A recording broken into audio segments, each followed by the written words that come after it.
अहिले पूर्व प्रधानमन्त्री केपी शर्मा ओलीलाई पक्राउ गरेर लिएको छ। दर्शकवृन्दहरू अहिले यतिखेर उहाँको निवासबाट प्रहरीले बाहिर निकालिएको छ। नेकपा एमालेका अध्यक्ष केपी शर्मा ओलीलाई पक्राउ गरिएको छ। प्रहरीले भर्खरै मात्र हेर्न सक्नुहुन्छ यो दृश्यमा गाडीमा त्यसरी लगिएको छ। जाँदै हुन्छ यो अगाडि प्रहरीको भ्यान छ, दुईटा भ्यान छ, त्यस पछाडि केपी शर्मा ओलीको गाडी देख्न सक्नुहुन्छ। केपी शर्मा ओली तीनवटा गाडी प्रहरीको नियन्त्रणमा जाँदैछन्।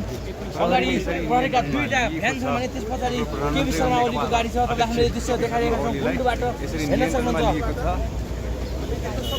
केपी शर्मा ओली यो सम्भवतः यो गाडीमा हुन सक्छ। दर्शकबिन हामीले देखाएका छौँ प्रहरीले छानबिन गरेको शर्मा ओलीलाई यसरी नियन्त्रणमा लिएको छ।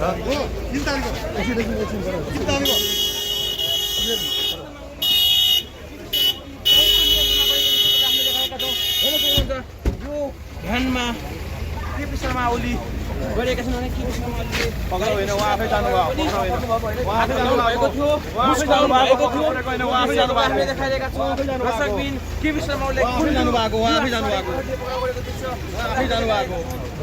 मात्रै नेकपाले विज्ञप्ति जारी गर्दै पत्रिका मन्त्रीले देखाएको भन्ने प्रहरीले गरेको थियो भने यद्यपि त्यस्तो देखिएन।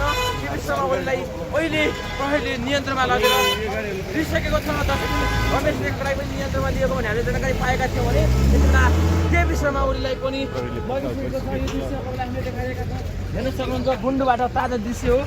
केपी शर्मा ओलीलाई पक्राउ गरेको यो दृश्य हामीले ऐतिहासिक प्रधानमन्त्री केपी शर्मा ओलीलाई घरबाटै प्रहरीले पक्राउ गरेको छ।